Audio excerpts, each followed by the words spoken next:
Assalamualaikum warahmatullahi wabarakatuh. Perkenalkan, nama saya Rahmatul Munazala. Saya dari program studi S1 Akuntansi dengan NIM 242006. Saya di sini akan menjelaskan tentang perpajakan internasional. Di era globalisasi, batas negara tidak lagi menjadi hambatan bagi arus modal, barang, jasa, dan tenaga kerja. Namun, perpajakan internasional tetap menjadi elemen penting dalam ekonomi global. Pajak berperan sebagai instrumen kebijakan yang mempengaruhi landscape ekonomi dunia. Perdagangan bebas telah melahirkan perusahaan multinasional yang seringkali menimbulkan tantangan baru dalam perpajakan, termasuk praktik penghindaran pajak yang merugikan negara. Dalam sejarah dan perkembangan pajak internasional yaitu ada 4. Yang pertama, awal perkembangan. Pajak internasional mulai mendapat perhatian serius pada awal abad ke-20 seiring dengan meningkatnya perdagangan dan globalisasi. Negara-negara menyadari pentingnya memiliki aturan pajak yang jelas untuk menentukan hak pemajakan atas pendapatan yang diperoleh di luar negeri. Yang kedua, Perjanjian Penghindaran Pajak Berganda tahun 1920-an. Perjanjian ini pertama kali dibuat oleh Liga Bangsa-Bangsa untuk menghindari pajak berganda. Perjanjian ini menjadi dasar bagi Konvensi Perpajakan Internasional yang kemudian diadopsi oleh OECD atau Organisasi untuk Kerjasama dan Pembangunan Ekonomi, dan PBB atau Perserikatan Bangsa-Bangsa. Yang ketiga, perkembangan ekonomi tahun 1990-an hingga sekarang. Munculnya perusahaan multinasional, perdagangan digital, dan ekonomi global menambah kompleksitas pajak internasional. Tantangan utama dalam perpajakan internasional saat ini adalah Base Erosion and Profit Shifting atau BEPS atau Erosion Basis Pajak dan pengalihan laba yang sering dilakukan oleh perusahaan multinasional untuk mengurangi kewajiban pajak mereka. Yang keempat, inisiatif BEPS atau oleh OECD tahun 2015. Pada tahun 2015, OECD dan G20 meluncurkan BEPS Action Plan yang bertujuan untuk mereformasi aturan pajak internasional. Tujuannya adalah memastikan bahwa laba dikenakan pajak di lokasi aktivitas ekonomi terjadi dan nilai sebenarnya diciptakan. Selanjutnya ada pengertian dan ruang lingkup pajak internasional. Menurut Novarina dan Rohayati tahun 2024, pajak internasional adalah bidang yang dinamis dan terus berkembang. Sangat dipengaruhi oleh perubahan ekonomi global, kebijakan, dan teknologi. Penanganan yang efektif terhadap isu-isu perpajakan ini memerlukan kerjasama dan koordinasi antar negara, serta adaptasi terhadap perubahan ekonomi dan teknologi. Selain itu, perkembangan teknologi dan transportasi telah mempercepat pergerakan barang, jasa, dan modal lintas negara yang semakin memperkuat integritas ekonomi global. Pajak internasional mengatur pemajakan atas transaksi yang melibatkan lebih dari satu yurisdiksi, baik dalam perdagangan barang dan jasa maupun pergerakan modal dan investasi lintas negara. Pajak internasional juga mencakup pemajakan entitas atau individu yang memiliki hubungan ekonomi dengan lebih dari satu negara. Apa saja sih yang mencakup pemajakan atas? Yang pertama, penghasilan yang diperoleh dari luar negeri dapat dikenakan pajak oleh dua yurisdiksi, negara tempat tinggal dan negara tempat penghasilan tersebut diperoleh.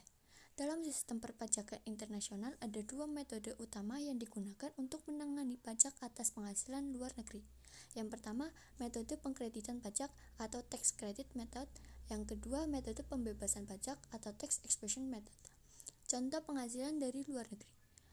Penghasilan yang berasal dari investasi di luar negeri yaitu ada dividen, bunga, royalti. Penghasilan dari pekerja atau usaha di luar negeri, wajib pajak yang bekerja atau memiliki bisnis di luar negeri tetap harus melaporkan penghasilan tersebut di tempat tinggal sesuai aturan domestik dan perjanjian pajak internasional. Selanjutnya yang kedua ada transaksi lintas negara, contohnya perdagangan, jasa, dan investasi. Pemajakan atas transaksi ini seringkali melibatkan aturan pajak yang kompleks, termasuk 1. Pemajakan atas perdagangan barang internasional, 2. Pemajakan jasa internasional. Contoh transaksi jasa internasional. Perusahaan di Indonesia memberikan jasa konsultasi kepada klien di Singapura. Layanan teknologi atau software yang dibeli dari perusahaan asing. Yang ketiga ada pemajakan investasi internasional. Setelah itu yang ketiga ada kewajiban pajak bagi warga negara asing yang berpenghasilan di negara tertentu.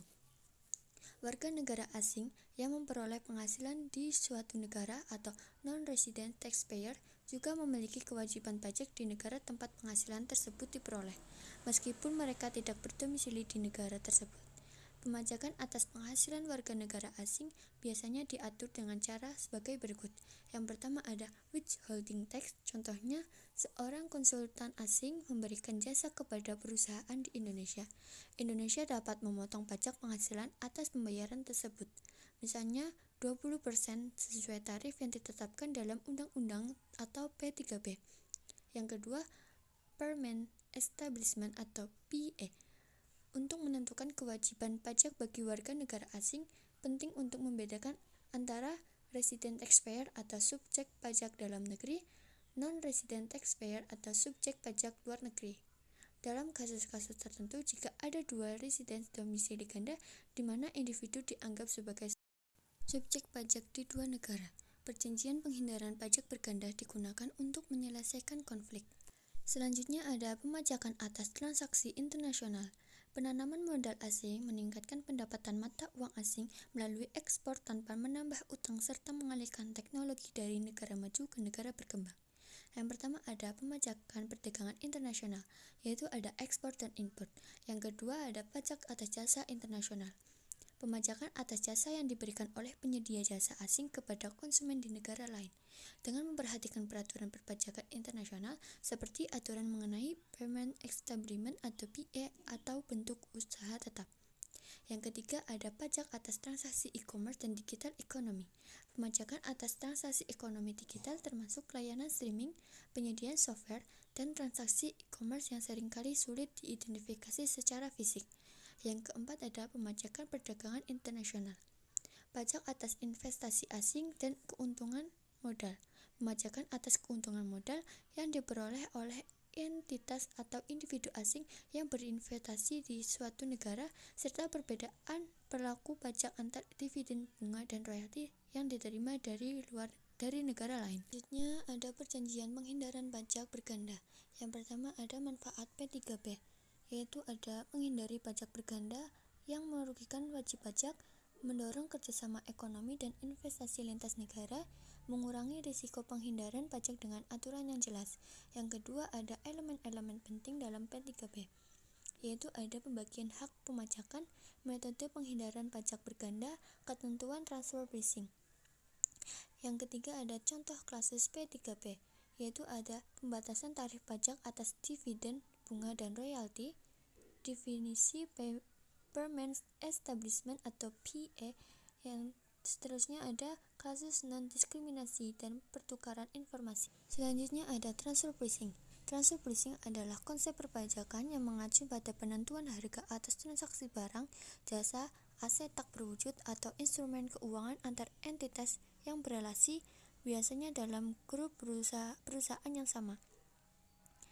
Transaksi ini dapat berupa penjualan barang dan jasa, royalti dan lisensi, pengalihan aset tak berwujud, pembiayaan dan transaksi keuangan, mengoptimalkan beban pajak, manajemen risiko, manajemen kas. Apa sih prinsip utama transfer pricing Amberlance Prince? Prinsip Amberlance adalah menyatakan bahwa harga transfer untuk transaksi antar perusahaan yang berafiliasi harus setara dengan harga yang akan ditetapkan jika transaksi tersebut terjadi antara pihak-pihak yang tidak berafiliasi. Artinya, transaksi harus dilakukan dengan cara yang sama seperti jika dilakukan dengan pihak ketiga yang independen.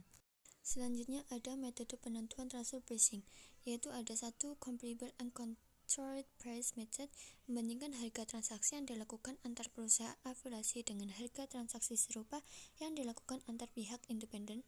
Yang kedua, realized price method, menetapkan harga transfer berdasarkan harga jual kembali produk tersebut kepada pihak ketiga dengan mengurangi margin laba kotor. Yang ketiga, cost plus method, menentukan harga transfer berdasarkan biaya produksi ditambah markup yang wajar sesuai kondisi pasar. Yang keempat, transactional net margin method, membandingkan margin bersih operasi dari transaksi antara perusahaan afiliasi dengan margin bersih operasi dari pihak independen.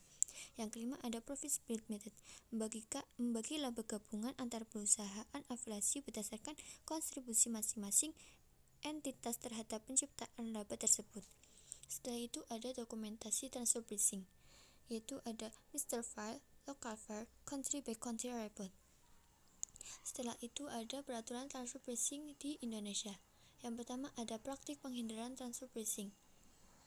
Yang pertama thin capitulation, treaty shopping, manipulasi royalti dan lisensi.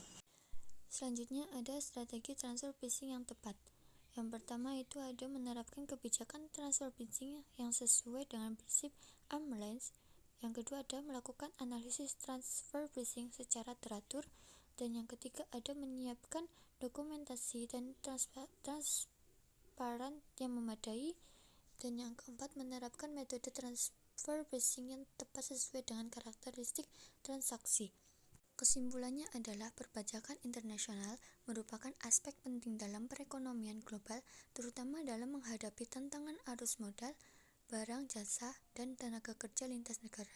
Dengan meningkatnya perdagangan internasional dan berkembangnya perusahaan internasional, kompleksitas sistem perpajakan juga semakin tinggi. Oleh karena itu, diperlukan regulasi yang jelas dan sistem yang tepat mengakomodasi berbagai kepentingan negara dalam hal pemajakan. Sekian dari saya. Assalamualaikum warahmatullahi wabarakatuh.